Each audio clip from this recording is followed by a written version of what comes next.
नमस्कार। आसन पल के इस एपिसोड में आप लोगों का बहुत बहुत स्वागत है। वैसे तो हर महीने अमावस्या पड़ती है, लेकिन जो अमावस्या सोमवार के दिन पड़ती है उसे सोमवती अमावस्या कहा जाता है।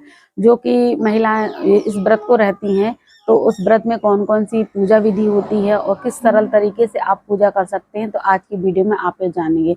हम लोग अपने घरों में तुलसी जी का पौधा इस तरीके से लगाते हैं, या फिर हम पॉट में लगाते हैं, या फिर एक चबूतरा सा बना लेते हैं पक्का, और उसमें अच्छी व्यवस्था से हम तुलसी के जी का पौधा लगाते हैं और इसकी रोज पूजा अर्चना और संध्या काल में दीपक प्रज्वलित करके इनकी पूजा करते हैं। सोमवती अमावस्या के दिन यदि इस तरीके से आपके यहाँ पौधा लगा हुआ है और आप उसकी 108 परिक्रमा कर सकते हैं, तो आप इस तरीके से जरूर करें। यदि आपके यहाँ व्यवस्था नहीं है तो आप पीपल की परिक्रमा कर सकते हैं। तो यहाँ पर आप देख सकते हैं, सबसे पहले हमने दूध लिया है, जो भी पूजा सामग्री है वह हम आपको बता रहे हैं।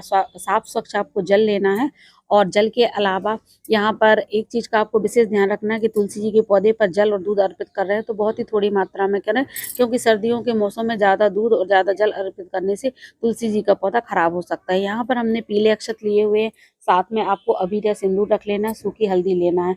सूखी हल्दी, यदि आप पीपल के वृक्ष के नीचे परिक्रमा लगा रहे हैं, पूजा कर रहे हैं, तो वहाँ पर थोड़ी सी जगह को साफ शुद्ध कर लें पानी छिड़क कर, और वहाँ पर इस सूखी हल्दी से आपको स्वास्तिक बनाना है। तो स्वास्तिक बनाने के लिए आपको सूखी हल्दी की आवश्यकता जरूर पड़ती है। इसी के साथ साथ हमें यहाँ पर पीले अक्षत के अलावा सफ़ेद जो सादे चावल होते हैं, टूटे हुए ना हो, ये हमें जरूर लेना है। स्वास्तिक बनाने के बाद आपको ये चावल वहाँ पर स्वास्तिक के ऊपर रख देने हैं। यदि आप कलश का निर्माण कर रहे हैं तो उसके नीचे रखने के लिए भी हमें अक्षत की जरूरत होती है।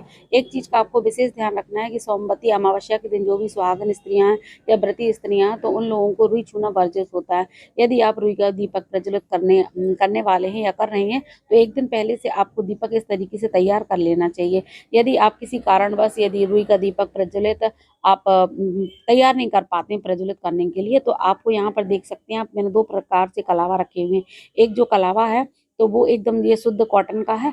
तो ये कॉटन का जो कलावा होता है, तो इसमें हम जब आग को प्रज्वलित करते हैं, दीपक जलाते हैं, तो ये आराम से जल जाता है। तो आप इस चीज़ का भी आप प्रयोग कर सकते हैं। दूसरा कलावा हमने लिया है, तो ये हमें तुलसी जी के पौधे पर, यदि आप चुनरी नहीं अर्पित कर रहे हैं तो कलावा अर्पित कर सकते हैं, हाथ में बांधने के लिए भी यूज होता है। साथ ही साथ यदि आप पीपल के वृक्ष की परिक्रमा कर रहे हैं तो वहाँ पर भी ये हमें परिक्रमा के साथ साथ ये लपेटने के लिए भी चाहिए होता है, इसीलिए आपको कलावा ज़रूर रखना चाहिए। यहाँ पर कुछ हमें सुहाग की चीज़ें रखना है, क्योंकि सुहागन स्त्रियों का व्रत होता है, तो सुहाग की चीज़ें ज़रूर रखना चाहिए। तो आपकी श्रद्धा के हिसाब से, आपकी सहूलियत के हिसाब से जो भी चीज़ें हों, 1-2 हों, ज़रूरी नहीं है। आप चाहें तो 16 श्रृंगार भी रख सकते हैं, या फिर आप थोड़ी-सी चीज़ भी रख सकते हैं। तो यहाँ पर सिंदूर रखा ही है, और कुछ चीज़ें मैंने यहाँ पर रख ली हैं। अष्टगंध भी आपके पास हो तो आप पूजा में रख सकते हैं।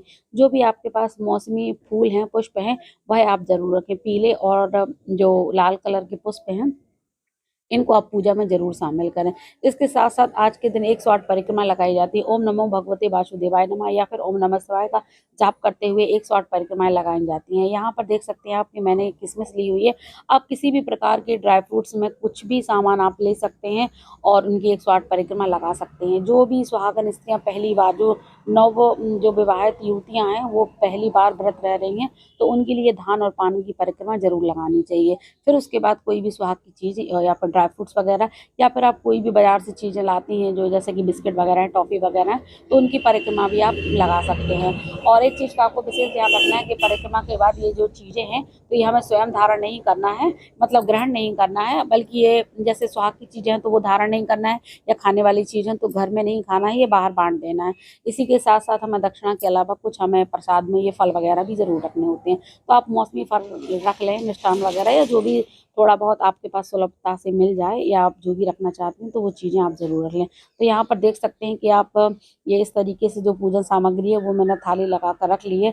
और आपके लिए जो सोमवती अमावस्या की जो पोथी होती है, कथा होती है, उसका ज़रूर आपको गाना चाहिए, उसका श्रवण ज़रूर करना चाहिए। तो आप ये पूजा आप अपने घर में चाहें तो घर में भी कर सकते हैं तुलसी जी की परिक्रमा लगाकर।